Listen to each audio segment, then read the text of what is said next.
Our next speaker will be Yingwei Fei from the Carnegie Institute, presenting an integrated approach to advance our understanding of the Earth's core. Well, thank you for organizing this workshop. And I think Compress and Jessica has reached to a very critical stage. And it's very important for all the our committee members contribute to this process. And what I'm going to do is to really kind of speak a general approach and some examples and talk about the importance of how to take an integrated approach and to advance our science related to Earth's planet interior. So mostly will be some example on the light element in the core. And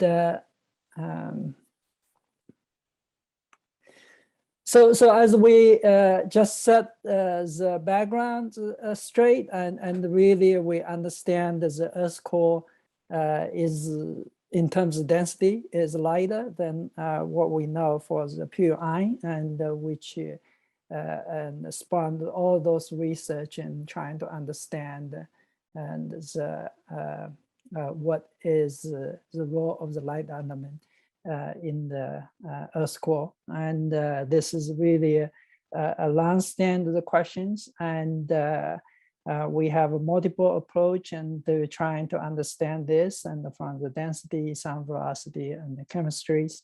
So what I really trying to do here is emphasize and all from those different angles, how we can best understand and utilize existing facilities and develop new facilities and new techniques and be able to ultimately get to the bottom of these questions.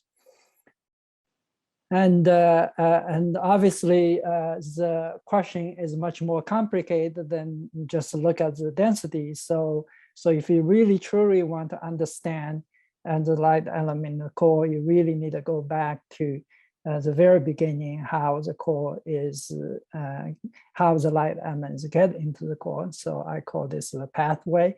And then the identity of obviously any elements lighter than iron and eventually can lose the density. And that doesn't mean that they're all viable. And you really have to coming from the cosmochemistry and geochemistry and accretion point of view, how those light elements is entered and the core. And then finally, we really need to quantify and what light element will play dominant role and what will most effectively be able to meet all the observation. And that's where the geophysical constraint comes in, the mineral physics measurement. And again, I want to through the talk emphasizes the accuracy of those measurements, eventually be able to make more concrete and inferences in terms of how much of those light elements into the core. And besides the physical properties, also there's elements of the partitions which really constrains their redistributions. So all those questions is really, we have to look at this through evolution of the interior. So not what we just seeing present day of the core and the mantle structure density measurements. And that's obviously our ultimate test. But from the chemistry point of view, it really, we need to look at the accretion model, and that involves small body differentiations, and we believe many of the small body and early stage are already differentiated, and they are through many different pathways. And so typically through percolations, for example, in asteroids or small bodies, and then through impact, and we understand then going through metal silicate separation in the liquid states, and which has the magma ocean stage, then ultimately forming the core, and the core most like the liquid, and through the evolutions we have the inner core crystallization.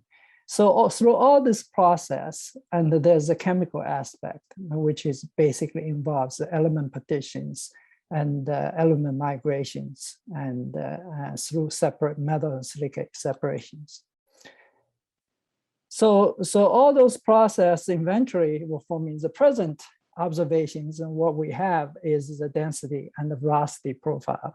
And the question is how we can best, using those information, be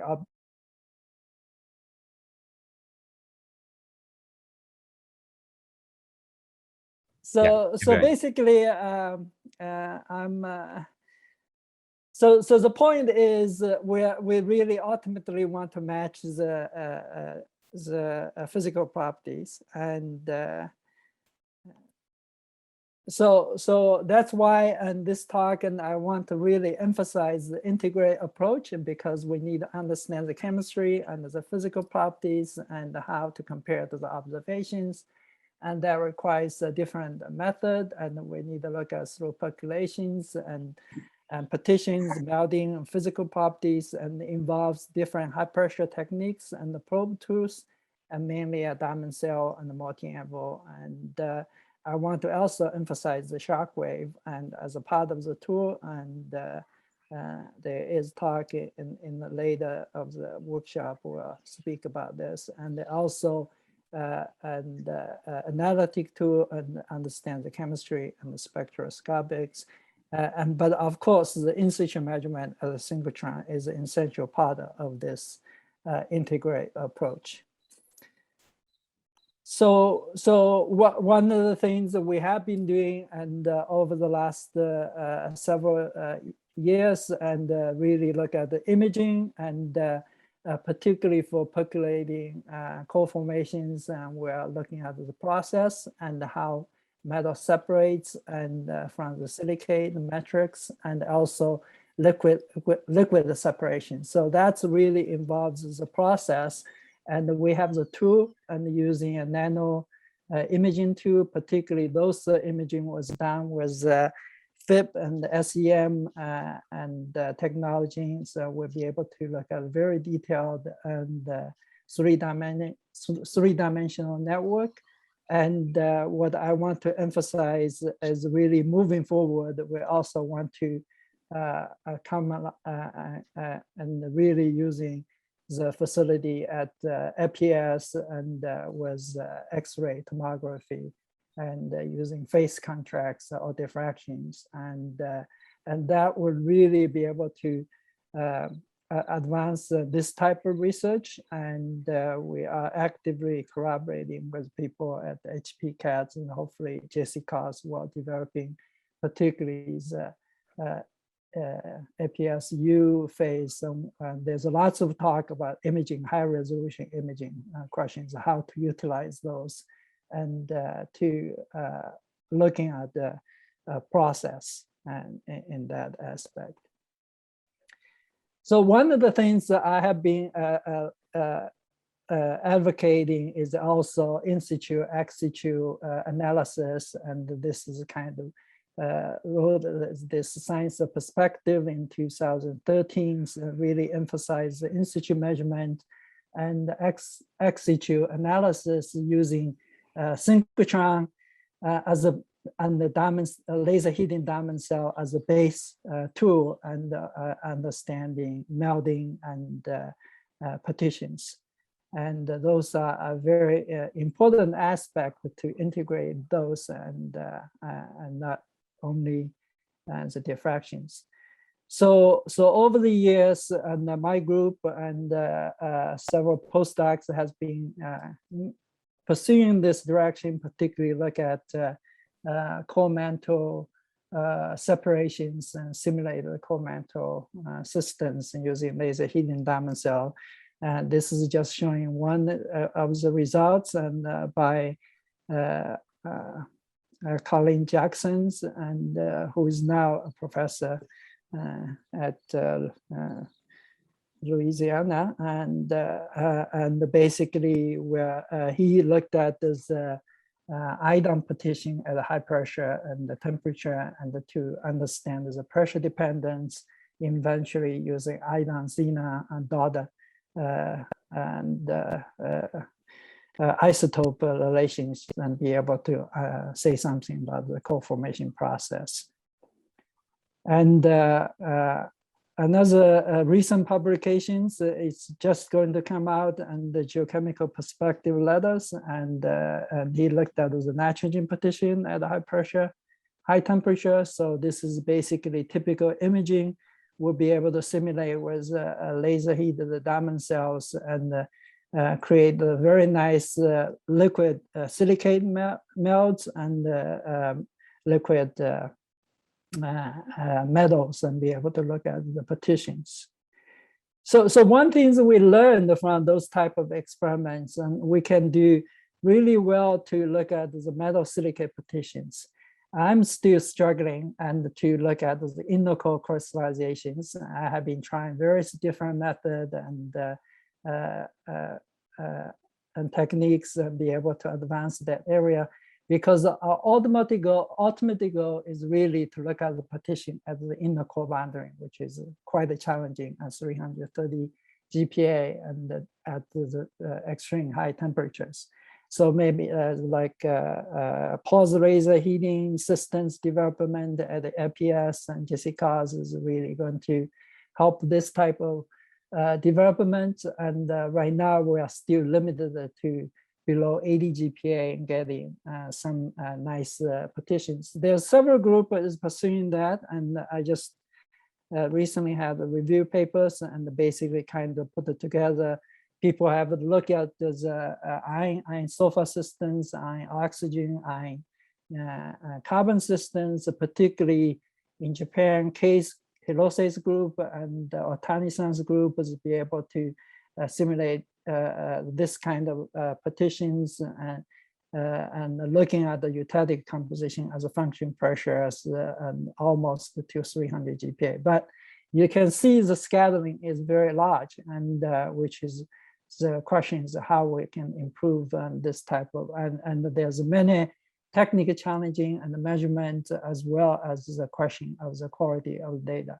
But one thing is very interesting for sulfur and carbon, and there is a trend goes to the eutectic composition goes to a more iron-rich composition. This is ultimately going to have implications for how we're going to model the inner core mineralogy, because the question is whether there will be a carbide forming or carbon just dissolved in the metallic, or sulfur is dissolved into the metallic, and that's all depends on the bulk core composition as well as the eutectic compositions. So eventually we need to move into a more complex systems and the ternary quaternary systems. So that's where I bring into, I think there's lots of development we can do in the multi-envelope and be able to get a high quality complex systems element partitions.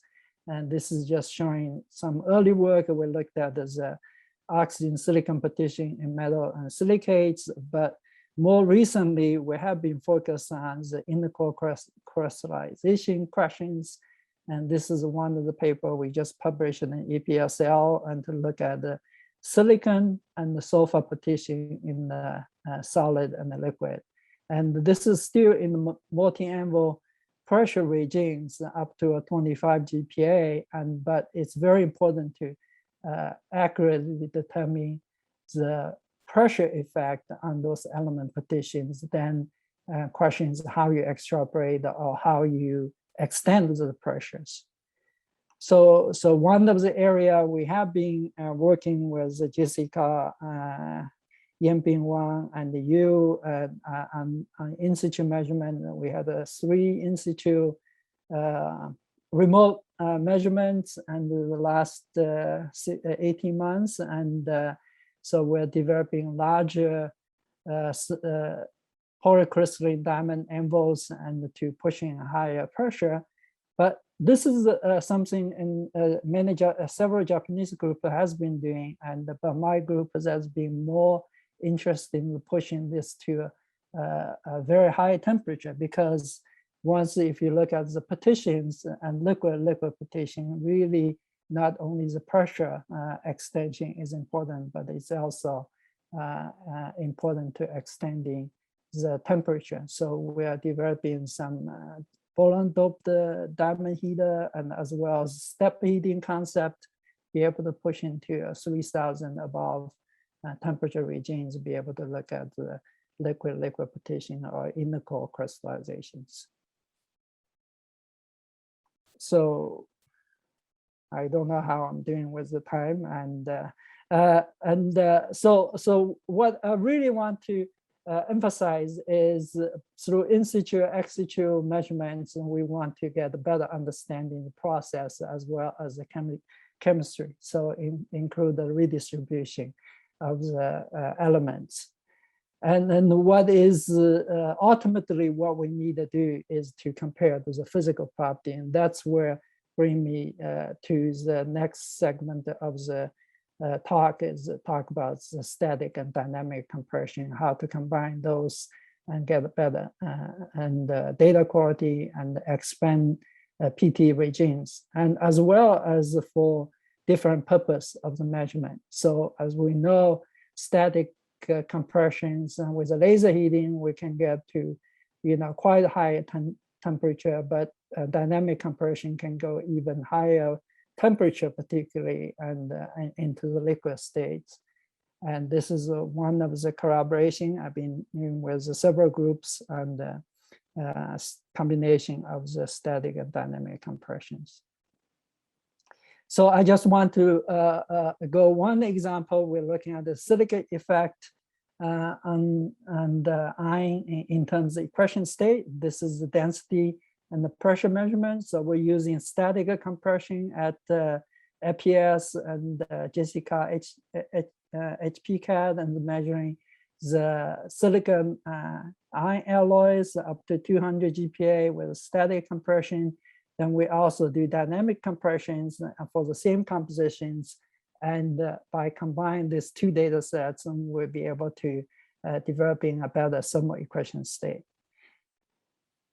And this is all, the dynamic compression data is already been published, and there's the GRL papers and JGR papers 2019. And more importantly, this is also where we'll be able to shock into the liquid regions of this alloy. So if you look at this diagram, this is density and pressure and the velocity pressure. So the VP measurements, you see decreasing around the 250 GPa. Any measurement, the 3 shots above 250 GPa is in completely liquid states, and that's really help us to determine the density of the liquid outer core, and the overlay is the prime liquid outer core density profile. It's really right there. So we don't really have to extrapolate based on this kind of measurement for the density.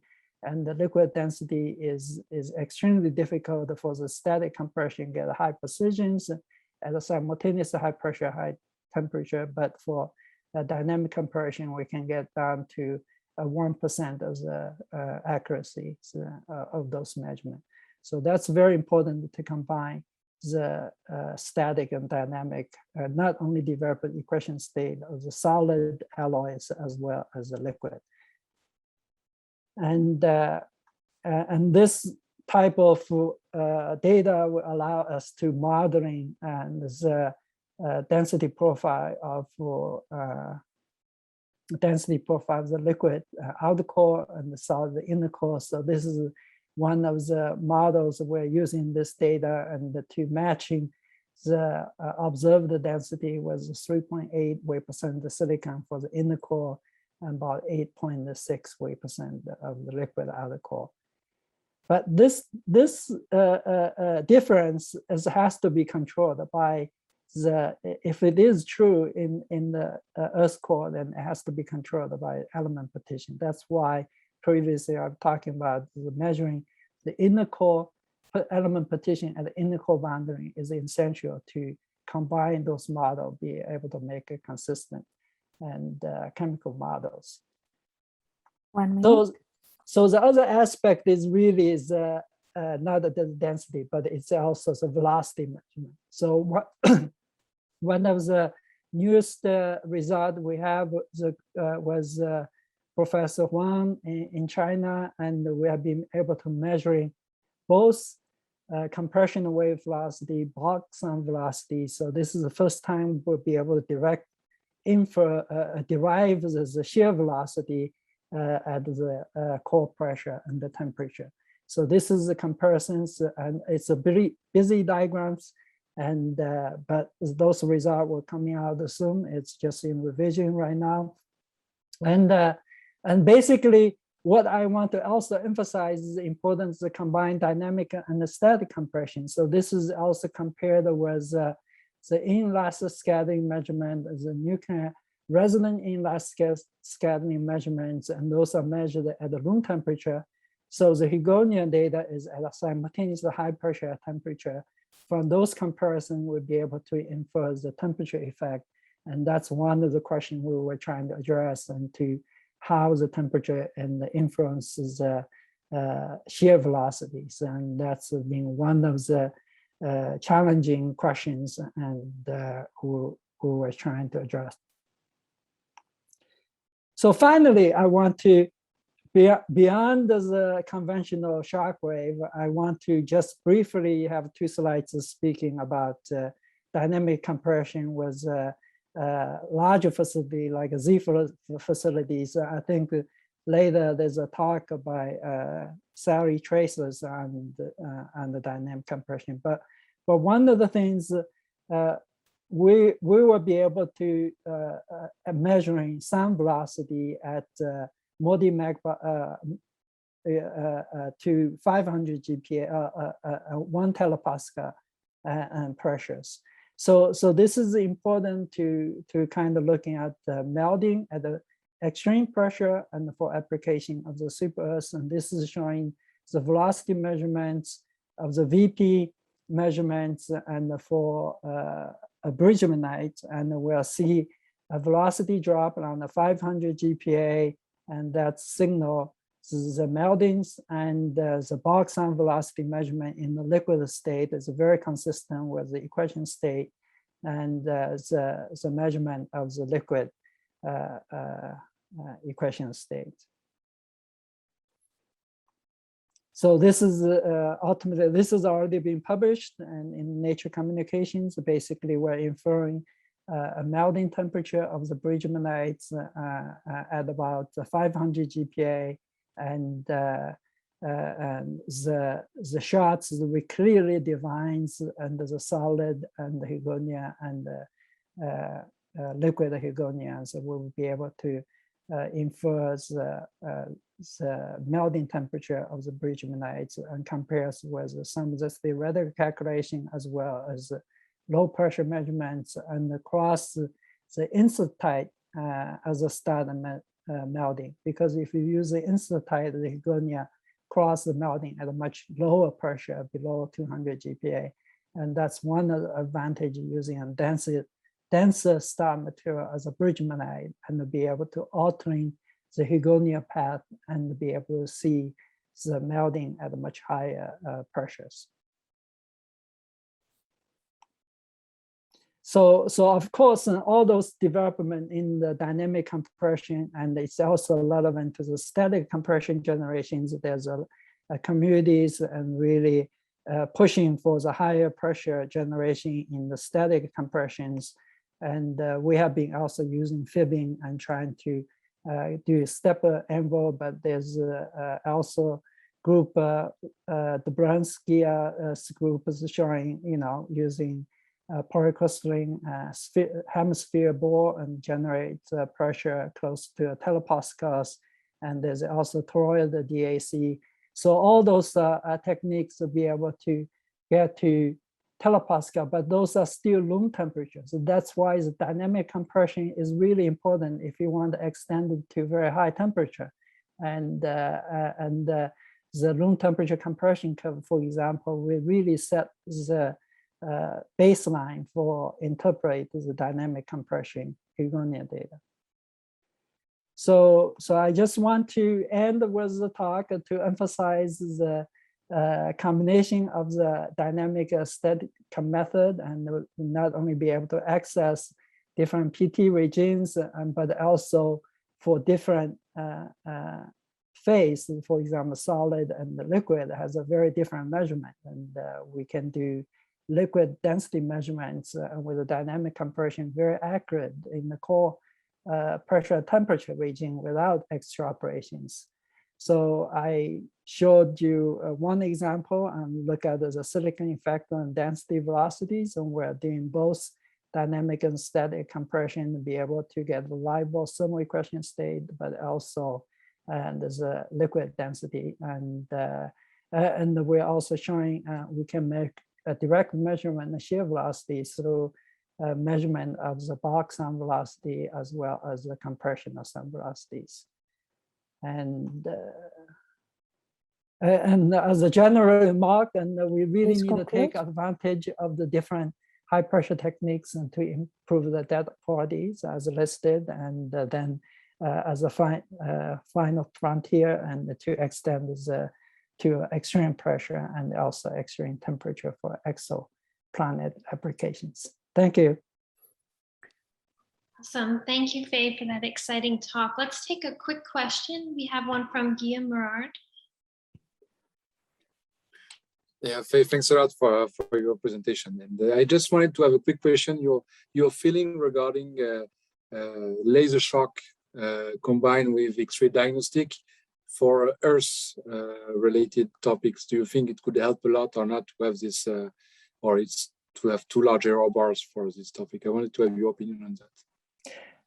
Yeah, this is a very good question, because in terms of super Earth application, we're really limited and with the observation in terms of what kind of observation data we want to match. Because if you look at the radius and the mass observation, is a huge uncertainty. So measurement of improves the density profile obviously will eliminate some of the uncertainty to interpret the data, right? But I think more importantly, we need to look at the additional constraint for the super Earth observations. And for the measurement, I think like the melting measurement is much more critical if we're looking at, for example, magma ocean exoplanet. Then, although the uncertainty is large, but at least we can give some inferences what will be the larger larger super Earth and the depths of magma ocean, for example. How it is going to tie to the thermal evolution. So in my opinion, the equation state is less sensitive in terms of compared to the measurement, but measurement of like phase transition, for example, could have a huge influences on thermal property, for example, thermal conductivities, and not so much on the density, but all those. So I think the phase transition or melting measurement is probably a much more bigger impact into the exoplanet community. Awesome. Thank you.